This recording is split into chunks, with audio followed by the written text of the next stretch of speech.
All right, so I'm here under my RV, which is a Freightliner XC chassis, and a while ago I noticed that the front airbags were cracked. They're not awful. There's definitely much worse ones on the road, but I wanted to replace them because I'd always rather do maintenance at home than on the road.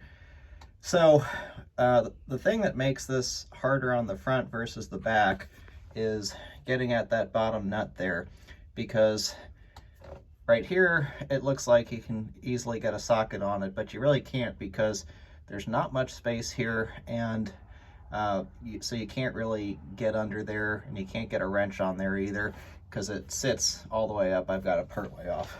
So what I did was I took a socket. On mine, this is a 1 1/8. I would assume others are the same, but you might want to check.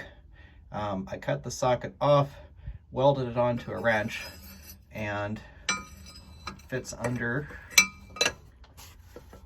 slips right on, and it's on there tight, but can move it.